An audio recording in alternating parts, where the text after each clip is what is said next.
Hey, now we're back and we're going to talk about setting up your calendar. So, one of the first things you need to do is get yourself a planner if you do not have one, or you could always use one of your devices if you would prefer to do it that way. Now, I learned from a very wise person, my director, Grace Bott, and she said to me very early in the business, actually, I think it was our first call, Vanessa, people want to do business with busy people. And I'm like, what? That doesn't sound. And I'm like, wait a minute.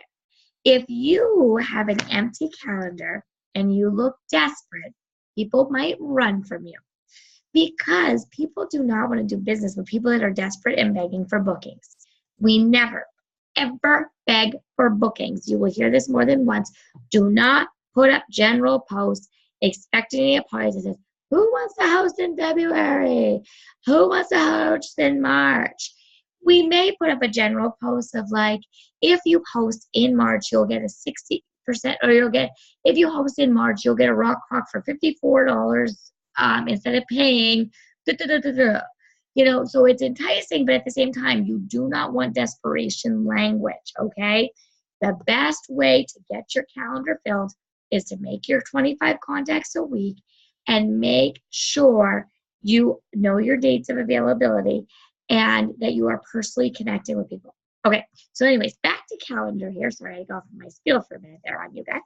But I just want you to really understand the importance of connecting with people and building relationships.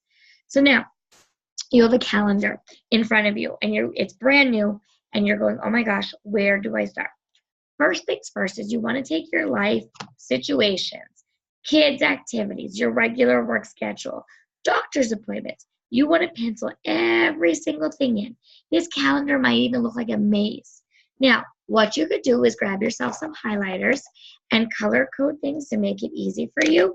So, for instance, in my calendar, I typically will do green as my days of availability. And then usually, sometimes now, when I first started, I was really color code specific with blues and pinks and yellows. Then I became a hot mess. So this is what my calendar looks like from not that long ago. So this was from 2018. And you can see it's a hot mess. But you can see where I penciled in green. They were my days I was available to work. So what I do is I put in there. So for example, my son was in All-Stars during this time of year. So I put in his All-Star games. I put in when I have Zoom meetings with our team. I put in when we were going to Canovas as a family. I put in our tournaments, Cooper's doctor's appointments. I crossed off days I was not going to work because I just didn't want to work. I don't like Sunday parties personally. So I'm no longer available in 2019 for Sunday shows. It throws me off. I work a full-time job on Monday mornings. It just throws my whole schedule and my whole week off. So I X off days I'm not available, and that's basically what I do. And then what I do is I mark off all my dates in green, because when I want to book a show and somebody says to me, or I say to them, okay, well, how is July looking? And I'd say, okay, well, I have, and I always hold my calendar like this with my pen. And I kind of let them see it quick, but I don't let them read what I wrote, but they see that it's busy. So if you look at my calendar, oh man, hot damn, she is a busy girl. So what I do is I kind of hold it and say, well, you know what? I'm available to do the 6th or the 11th. Which one of those would work best for you? Chances are they're going to take the closer date because it's just kind of how it works. And that's my point, is I always make sure I give the closest dates to what I want to fill. I don't like to fill the end of a month. I like to fill the beginning of the month because I like to make sure I have a majority of my sales in by the 15th of the month. So I'm cushioned really nicely. And then I have some flexibility and give at the end of the month. So I cushion myself for the 1st to the 15th all the time. The other thing I do is I do home cooking shows and I do virtual parties. I don't know if you guys can see this or if it's blurry, but on this side, what I do is I write down the dates I'm willing to do virtual parties. So I typically start my virtual parties on a Sunday. That's usually my day that I host coach. Well, I host coach ahead of time, but today I do my initial host coaching for party setup. I create my group, and then my host gets to add their people. That's all I do on Sunday. Monday through Friday, I post. Saturday is our wrap-up day. And then we aim to close by that Monday at the latest, okay?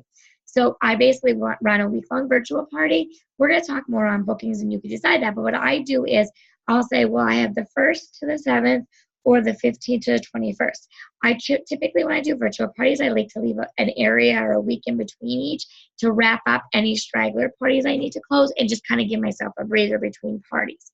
I run anywhere from 8 to 16 parties within a cycle.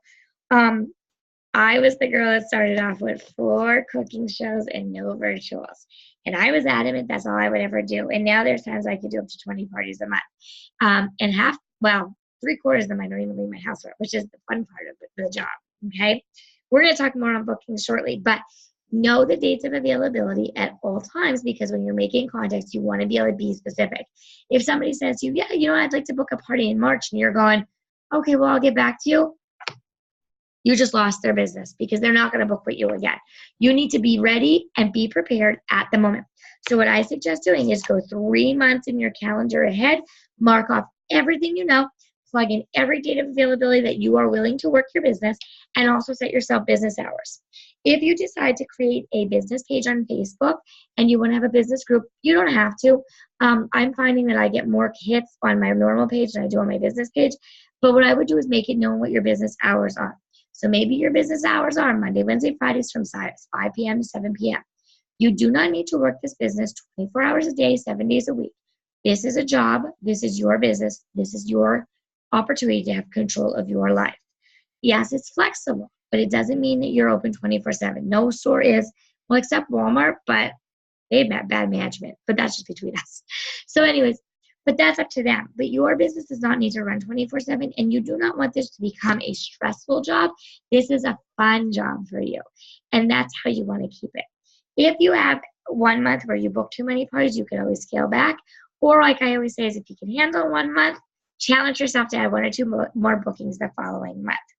So this is what your job is to get your calendars out, prep yourself for 3 months ahead right now, filling in your calendar. And then what happens is as you fill those spots, you move on to the next month. That's why it's so important you're doing those 5 contacts a day, 25 contacts a week, because what's going to happen for you then is you are going to then fill your month, then fill the next month, and you're going to keep filling and you're not even going to realize it. That's the whole importance of making contacts and knowing your dates. And I'm going to say this, little saying, you want to treat your business like a business, not a hobby. Hobbies cost you money. Businesses make you money. So right now, by knowing this and setting up your system, it's going to set you up for a business. Good luck. Get your calendar started.